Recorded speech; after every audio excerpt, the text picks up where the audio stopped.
Nice to have you here. Where did you come from? Everybody, nice to meet you. Marika Bernhard, a warm welcome, please. To be honest, you see all the four people who will talk in the next few minutes. They are real experts. I am not.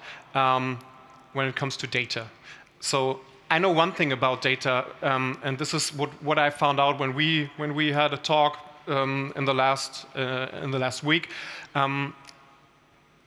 If you use it the right way, the fan data, then you can use it for good.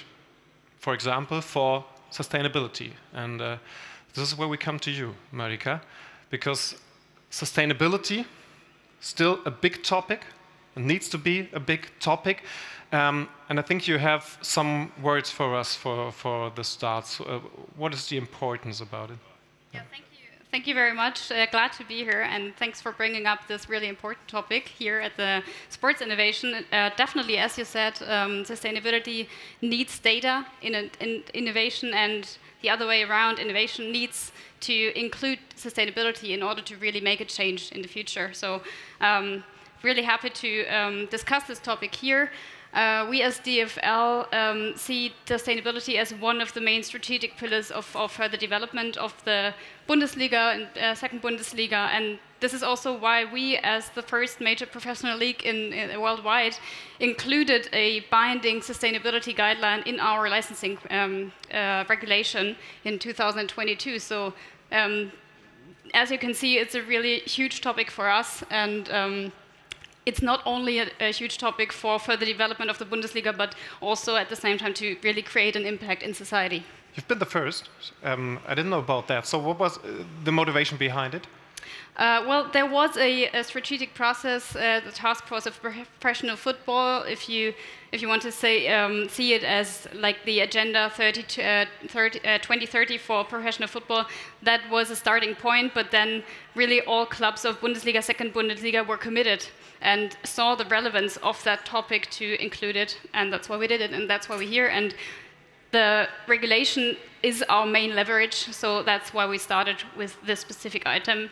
More measures followed in the DFL and the clubs. How easy is it to work with the clubs when you have this guideline? It's fun. No, to be honest, one criteria, and as part of this guideline, was that each club has a person responsible for sustainability. And we've built a community here, and we're really in close collaboration with all the clubs pushing forward this important topic, and that's fun and that's relevant for future. So this as a first step, but now let's dive deeper. We have a showcase for you guys, and I'd like to welcome here on stage Michael Reinhardt from Vodafone, Chief Innovation Officer. Your applause. And Erik Schröter from Bayer 04 Leverkusen, Head of Sustainability. Happy to have you, guys. Is it okay for you, the left side? Thank you. Erik, I know that fans of Bayer 04 Leverkusen are quite happy at the moment. What I don't know is is how do Leverkusen fans come to the arena? I mean, there are different possibilities. Could you tell what they choose? Well, we have a stadium right in the middle of Leverkusen, so there are possibilities with public transportation. We have 2 big stations in walking distance, so they have good possibilities to come with the train, with the bus. Of course, we built a few, not only a few, but more than 2,000 spots to put your bike, so we can ride the bike, we can walk. But of course, many of the people still come with their cars. And what you did now is you worked with Vodafone. And if you ask yourself, why is he asking about the fan routes? How do they come to the stadium? Yeah, if you do it the right way, so we have it again, then you can use it for good things. You can use it for sustainability, and this is where we come to you, Michael. Nice to have you here. I think you have a short clip that shows the people what you did together with Bayer 04 Leverkusen. I think we have it prepared.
Michael, can you explain what you did there together with Bayer 04 Leverkusen? Yeah, I mean, first of all, we are always trying to leverage the possibilities that our network creates for us every day. If you look back 40 years, there was something which was more or less a service that nobody knew of, SMS. It was something that was triggering different things within the network, but it was never to be used as a communication service. And I think we are now at the same point where we gain information throughout the network and throughout everyone who's using it on their way to work, on their way home, and on their way to whatever event they are going.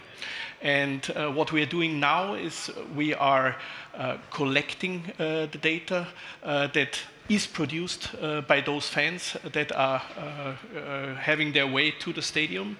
We are aggregating it, we are anonymizing it for sure and making it GDPR compliant in order not to have detailed insights on every spectator. That's nothing we're interested in.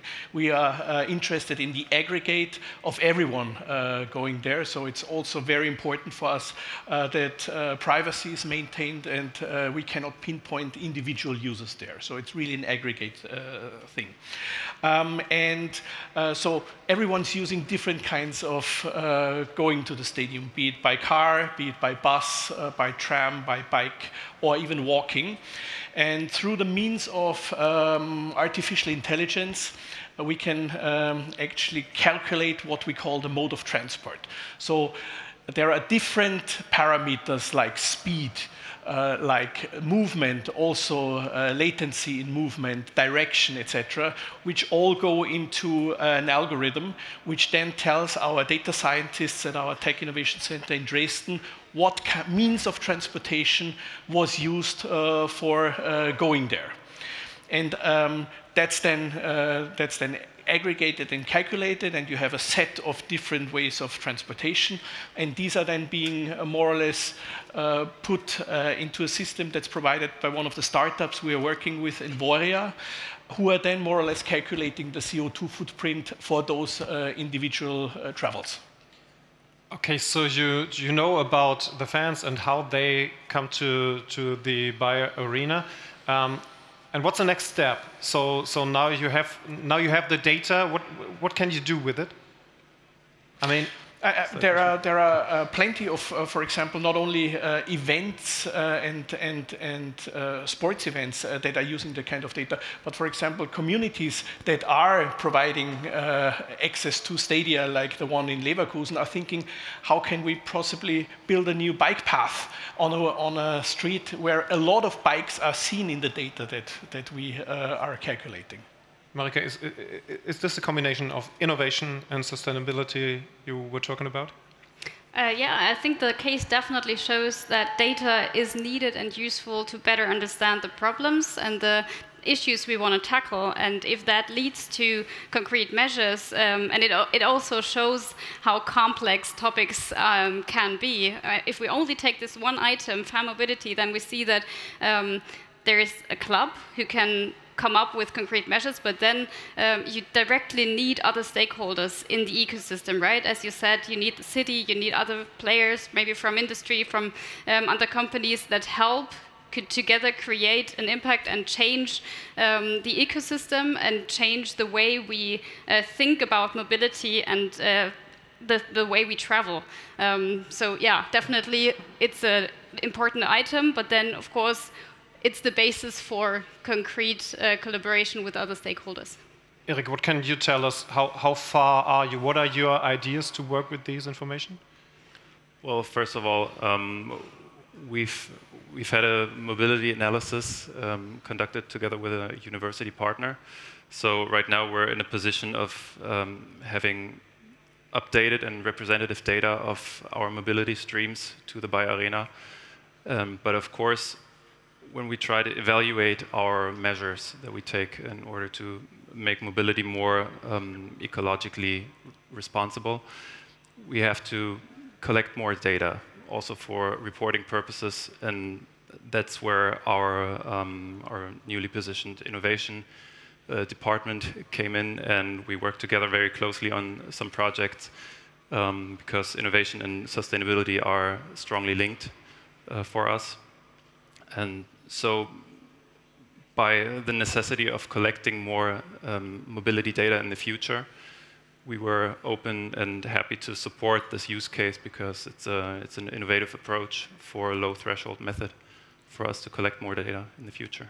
Michael, how much data do you need to say, okay, now we can feed the AI, we can work with it? Is one showcase, one football match enough, or how much is needed? Yeah, I mean, as I said, the data is anonymized. Everyone also has the possibility to opt out who does not want to be part of that measurement. That's for sure also something that we are making sure. But there are only a handful, not even providers in Germany that provide mobile communication. Hence, we are, due to the large amount of data that we are collecting every day, able to extrapolate the data to 100% and make a really concrete outcome possible. So in tests that we, for example, did with railway providers, where we had physical measurement units calculating passengers versus also the ones that were calculated through the network, it's about the 3% of more or less failure rate that's being put in. And that's something that I think everyone can work with, because that's far easier than putting physical counters or physically counting people on their way in and out of the stadium, calculating cars on every parking lot, etc. So that's the reason why I think we are producing a scalable solution, not only for big clubs, but also for smaller concerts and everyone that likes to have such a solution to calculate their CO2 footprint. And it works both ways. So you can analyze how the people come to the stadium to see the football match or concert, and also the other way around, how they leave. Because I mean, I don't know if there are people from Bayern Munich here, but for example, Allianz Arena, you need some time to get away from the arena. So it works both ways. Yeah. It works both ways, and we are also doing the measurement in a certain, more or less, time slot. So we start 5 hours before the game starts, and hence also it also matters which other club, for example, is there, because we are not only looking at the fans that are from Leverkusen, but also from the fans that come from somewhere else that might. If it's a club that's not as close as Cologne, for example, then also the travel is longer, and I think every game is a different breed in this case, and needs to be calculated in that specific manner. You started working with Bayern Leverkusen, but you could do it with every club from Bundesliga, second league. We could do it with everyone who's interested in leveraging their data for such calculations, because I think, be it a shopping center, be it a company that provides any other big event kind of thing, will be interested in the future to calculate their footprint. So it's an analytics solution that's independent of the user. Marika, does this happen a lot, and how open are you for this? A company like Vodafone coming to you or to a club like Bayern 04 Leverkusen saying, yeah, we have an idea, we can make your whole fan experience more sustainable. Does this happen a lot? Well, companies reach out to us, of course, but they also reach out to clubs directly. In this case, it was a club directly, and we are always curious, of course, if DFL can help get the data and work with data in order to push sustainability in and through football. We're happy to do that. Most of the cases, clubs are the expert. They know their stadium. They know how data can help understand fan mobility better. So that's why the close contact and exchange between the clubs and DFL is just necessary. So to get it all together, you use the mobile. Normally, it's the mobile data from the fans, and you try to figure out or to analyze how they come. Of course, and you mentioned it a little bit already. We have to talk about one word, and that's data privacy. So, what can you tell us, Michael, about what you can do and especially what you won't do with these data? So I said it's a specific time frame that we're looking at. So we are not watching anyone days before they're coming into the stadium and days after. So it's really a very close-up shot of that specific hour and event that's going on. Everyone who does not want to be part of that measurement can opt out. It's anonymized, it's aggregated. Aggregated means that there is a minimum number that we are putting together. So for example, it's 20 in a batch, that creates the aggregate. So it's not influenced by single persons, but by aggregates, and that's the reason also why you cannot more or less pinpoint it to an individual user when you're doing the calculation, and that's the important factor. So there is no, you mentioned this, the other way around. In our case, after the anonymization and aggregation, there is no other way around because it's gone, more or less. The affiliation to the individual user is taken away. And to end with this, just a short view into the future. What do you think? How much time do you need to present the details to go out with the analyzers, with the data, and with the solutions?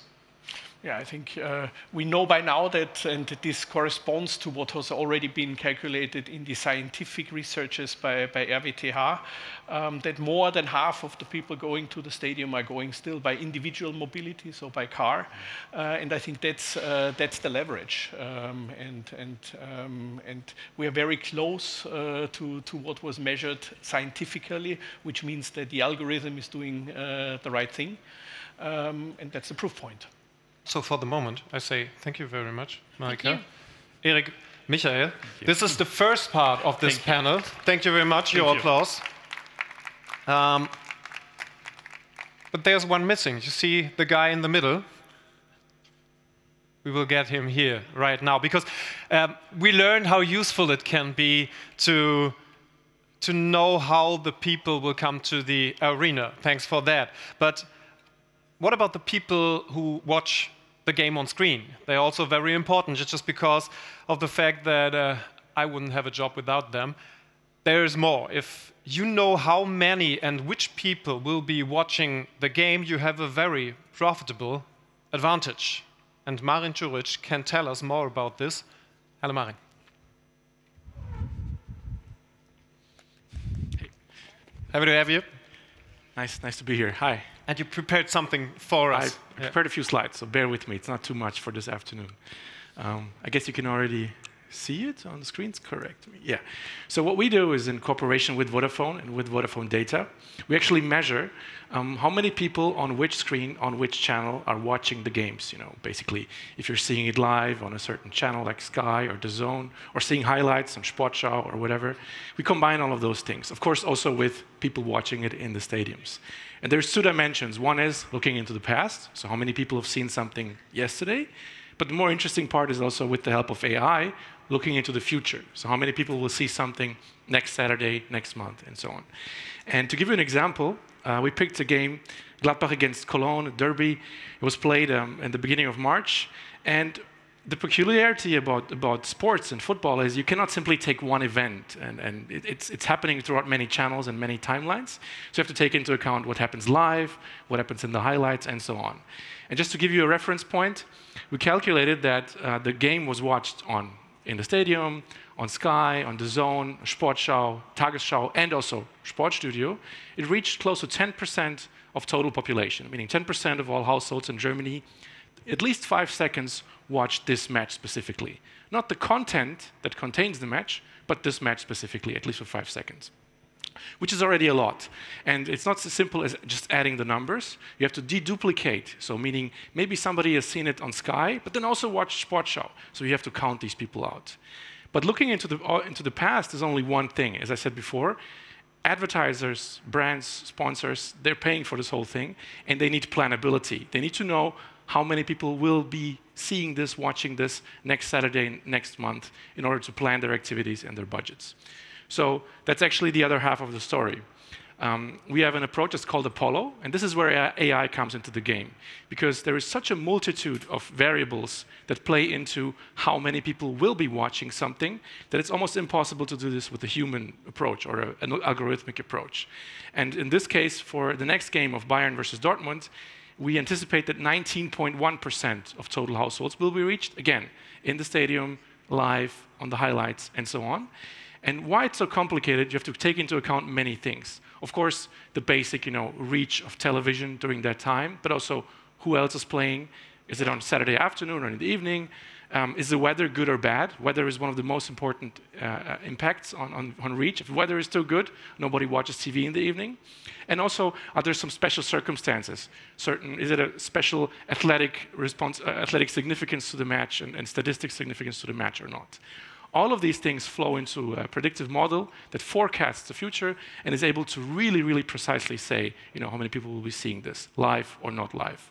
And to give you an example of how good this already is, for the game that I mentioned before, Gladbach versus Cologne, we forecasted 9.7%, and the actual result was 9.8%. So it's really, really well on point, despite all these very, very granular and, I would say, fluid variables that need to be taken into account. What's interesting about Germany is Sportschau and Tagesschau. So if you discount Sportschau and Tagesschau, you're basically missing already half of the story. And don't forget Tagesschau, like 5 seconds of the match that are shown, or 30 seconds sometimes in the highlights in the Tagesschau, that can bring you a lot of reach. So this is why it's so complicated, and you have to take into account all sources. Thanks. Thank you, Marin. Impressive. Please stay for a couple of minutes. So just 0.1% away from the original rate. How far in advance can you make these forecasts? Mm-hmm. It gets worse the further you have to look into the future. But I would say the sweet spot is 4 to 12 weeks. Okay. Too early is also not good, because you need some data that's how far away it is for you, what other things are planned. I mean, weather changes every day. Yeah, yeah. And weather is, as I said, like you can have the best forecast, but then the weather is 10 degrees too warm and everything falls apart. Yeah. And now that you have these data, what can you make with it? Can you monitorize it, for example? Yeah. So as I said before, the parties that are most interested in this are obviously sponsors, brands, and they need to know, if they're sponsoring in the stadium, on the shirts, or in the ad breaks. They need to know how these sponsorships and placements correlate and how they play into each other. And if they can plan better to have, reach in the ad break and what comes on top during the game, how much is the added value of a certain placement, this is a very high value information for them.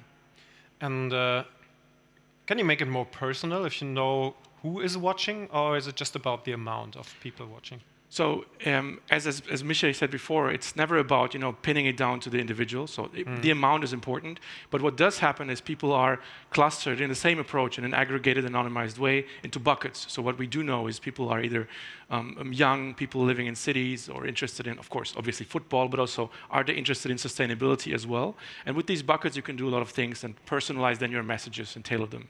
So it's the same as Michael said when it comes to data privacy. There are boundaries when it comes to personal data. Exactly. That's the main boundary. You are never allowed to. It's not about tracking the individual and pinpointing something one by one to them. It's really about what cluster is it, and people are basically. You can put them into buckets based on their interests, based on their social demographics, and it's about then tailoring your messages to these buckets and rather than to 1.1 persons. Would I ask myself, I mean, AI is the main topic today. Everybody talks about AI, but it's still growing so fast. Yeah. In this case, what would you think? Where can this lead to? How exact can it be? What else can you do with this? Mm-hmm. So the amount of data that you can feed into the system is almost limitless. So obviously weather forecasts, but what else is happening? You could take live feed from news, also feed it into with keywords, because if there's something live happening that's of significance, the whole forecast needs to change. And I think we're definitely going into the place where you will be way above 99% precision, and it will mean that hopefully advertisers will be able to pinpoint programmatic, addressable, those are keywords, sorry, from my industry, so very specific ads to a specific point in time, to a specific screen, because the reach and because the eyeballs are there. Right. Thank you very much. Very, very interesting. Thank you so much.